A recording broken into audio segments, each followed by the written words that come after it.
Bon, voilà le travail. Après 8 heures de travail, 8 heures de boulot,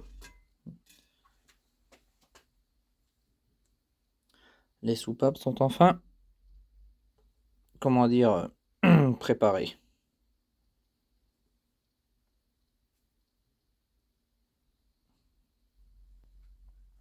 Regardez-moi ça.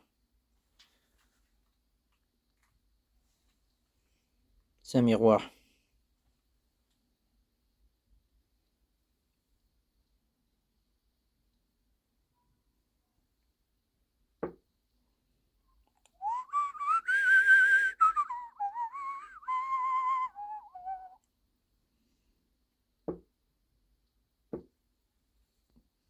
J'ai même été à préparer les bougies de préchauffage.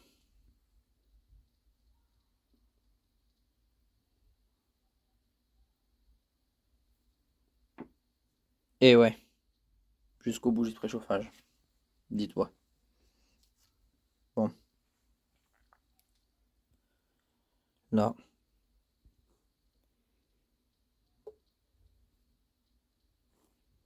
« 85 grammes.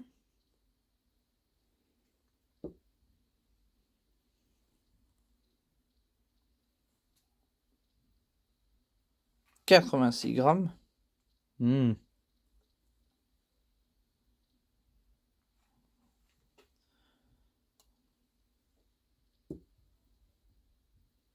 Là. 85.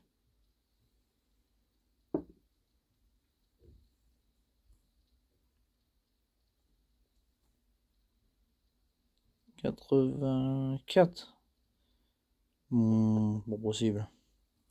85, 86. Ouais, c'est pas vraiment précis comme balance alors.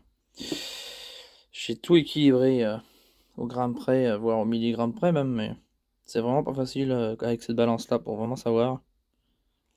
70 grammes.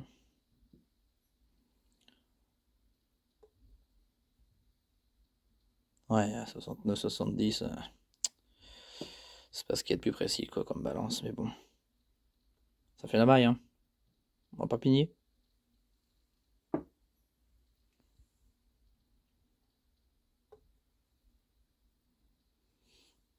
Bon, ouais, je suis satisfait de mon taf. En vrai, je pense que vous aussi vous serez satisfait. Donc voilà, tout ça c'est pour la 205 turbo diesel. Entièrement forgé, entièrement préparé. Culasse entièrement préparée. Il faut savoir que toute la puissance d'un moteur qu'on va sortir des chevaux, c'est surtout avec la prépa de la culasse, hein. C'est ce qui fait tout, hein. Et le rapport volumétrique, forcément. Bah, ça va avec la prépa de la culasse. Voilà. C'est ça qui fait que t'as quelque chose qui marche fort, quoi.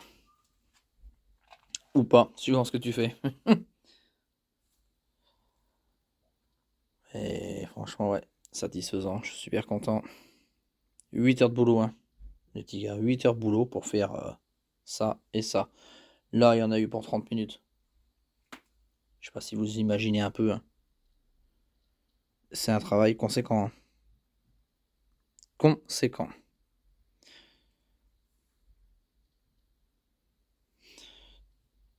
Vraiment un travail de fou, de fou, de fou, de fou. Dites-vous que elle, là, la petite, là, il y en avait 24 comme ça à préparer. Bon, je vous raconte pas l'histoire, quoi. Et bon, là, je suis content, c'est satisfait. Demain, j'amène ça à Laurent, de la Stéma. Les petits gars là-bas, ils vont monter, roder ça, me remonter tout ça. J'amène la Bracam. Et si tout se passe bien, fin de semaine, je pourrai pas parce que je ne serai pas présent, mais début de semaine prochaine, je vais chercher la culasse. Et je vais pouvoir enfin tout remonter. Mais il y a beaucoup de boulot avant. Je préfère vous le dire pour être honnête. Voilà, voilà.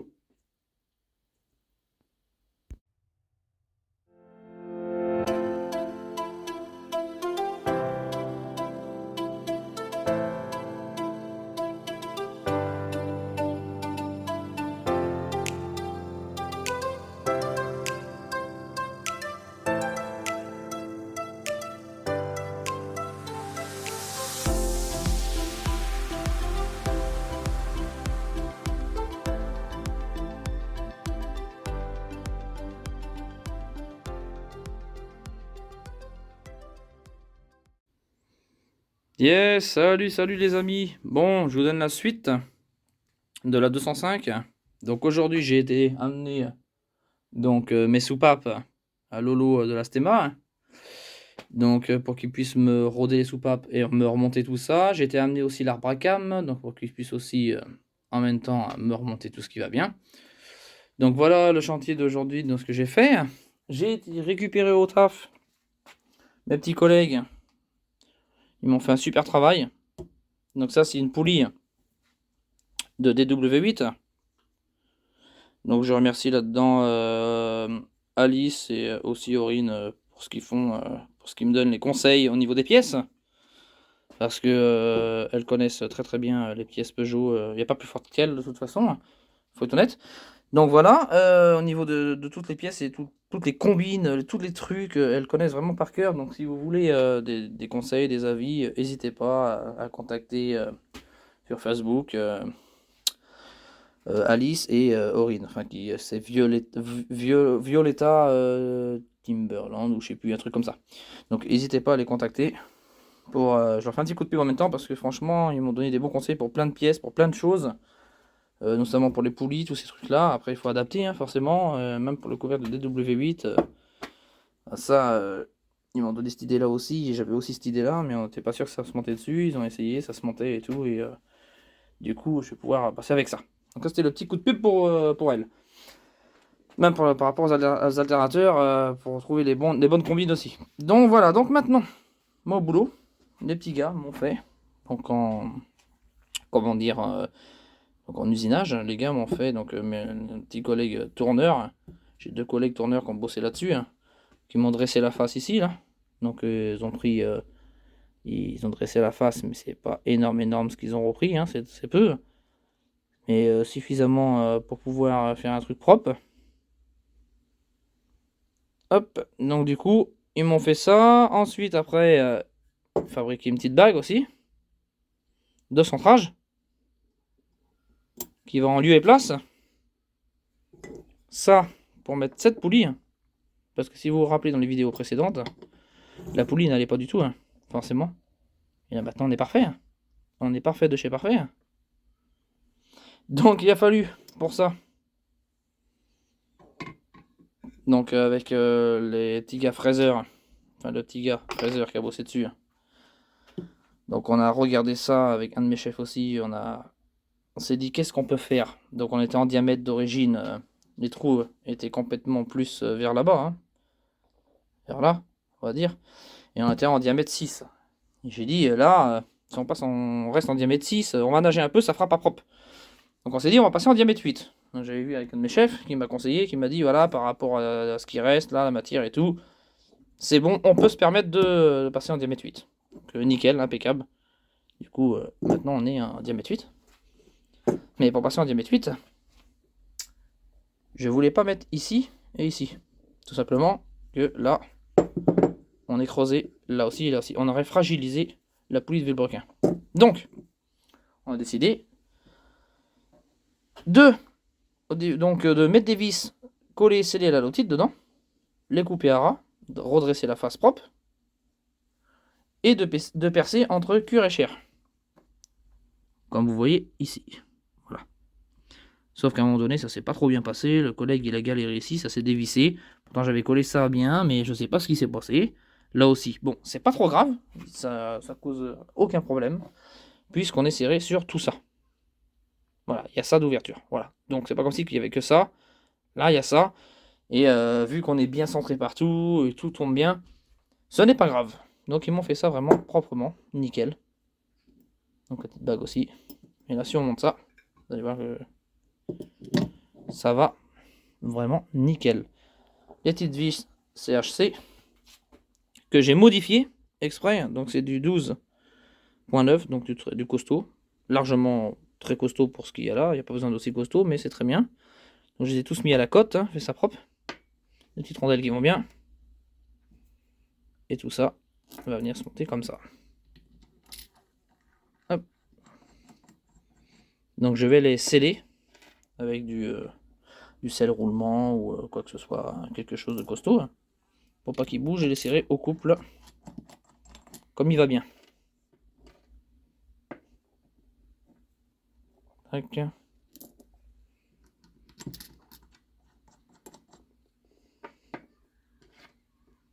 Voilà. Forcément, c'est à temps de partir, ça va être difficile. Je suis obligé de vous amener avec moi pour la chercher parce que je fais pas de truc frontal, les caméras ou quoi que ce soit. Je fais ça avec le téléphone. Ça fonctionne très bien, on va pas s'en plaindre. Hop. Je vous montre à peu près ce que ça fait. À vos frais. Ce que le montage va donner.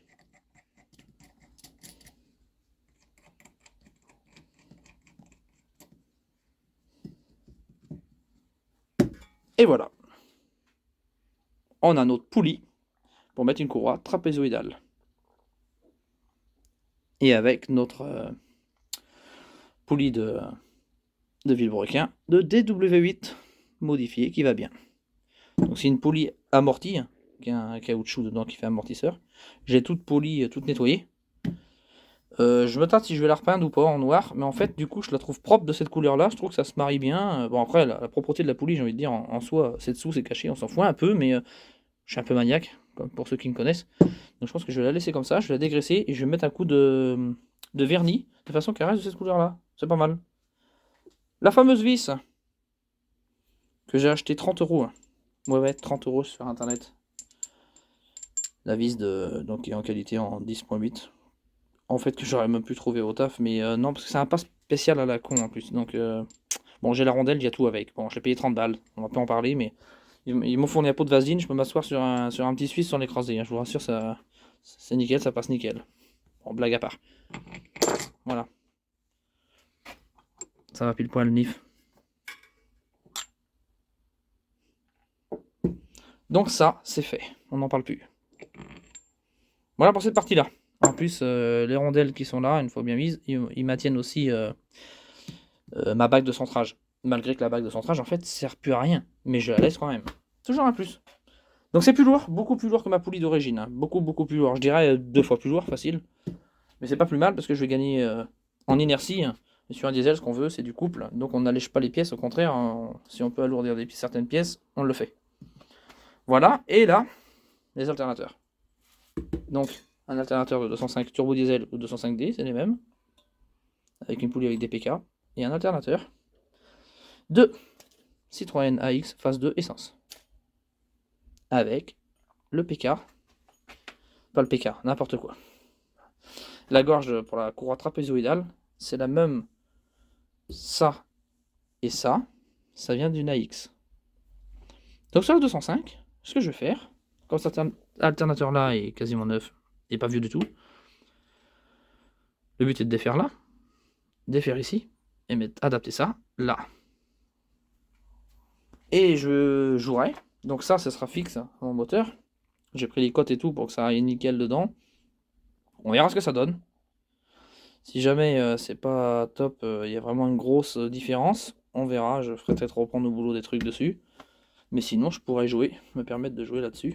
Et là, avec des entretoises et tout, pour la faire ressortir, ou vice-versa, ou ressortir, ou rentrer, ressortir ou rentrer, voilà, j'ai du mal à trouver, pour être ligné à la perfection, pour la courroie trapézoïdale. Donc là, voilà, pour cette petite affaire, ces trucs à suivre. Là, j'ai une autre pompe qui arrive, j'attends encore des colis, hein, c'est pas... Ça, je l'ai tout sablé aujourd'hui, j'ai fait ça propre. C'est le couvre-culasse de DW8. Avec son petit joint qui va bien. J'ai tout nettoyé. Donc c'est satisfaisant, je suis content de moi. Il est de 2008 déjà. Et c'est propre quoi, super. Il n'y a plus qu'à, je vais le laisser comme ça. Je vais faire. Un collègue m'a conseillé de mettre du WD-40 partout pour pas que ça fasse des traces avec les doigts, avec le gras. Et c'est pas con du tout, ce qu'il m'a dit, donc c'est ce que je vais faire. Et puis je vais le nettoyer propre comme ça. Et puis là, j'ai le couvercle que j'attends en plastique qui est tout neuf. Avec mon bouchon de remplissage d'huile ici, et c'est le top quoi. Je veux dire, on n'est plus emmerdé avec le gros bloc jauge, avec la jauge intégrée et tout. Et moi, avec ma pompe à injection, je ne peux pas, de toute façon, ça ne passe pas. Donc c'est réglé. Donc ce petite pièce là d'occasion, je l'ai trouvé en Espagne, parce qu'en France, je ne trouvais pas comme ça, mais bon, j'ai pas cherché sur le bon coin et tout quoi. En eBay, je trouvais sur eBay en Espagne, pour 40 €, je l'ai acheté, d'occasion. Voilà, il est refait, on dirait qu'il est neuf quoi. Même plus beau que quand ils sont neufs chez Peugeot, sortis d'usine même. C'est plus propre. Super cool quoi. Donc là, pour 40 euros, j'ai ça. Parce que si on va dans les casses ou quoi que ce soit, qu'on veut en acheter, bah, ils veulent pas parce qu'ils vendent le moteur complet. Je les comprends parce qu'après, sinon, si on démonte ça, le moteur, après, il prend la flotte et tout. Ils peuvent plus le vendre. C'est pas vendeur quoi. Donc il faut se débrouiller comme on peut quoi. Hein. Dans la vie, on n'a pas le choix. Donc voilà les amis, je vous laisse sur ça. Et bientôt le retour de la 205. Je vous ferai des vidéos du reste. Allez, allez, je vous dis bye bye, à la prochaine.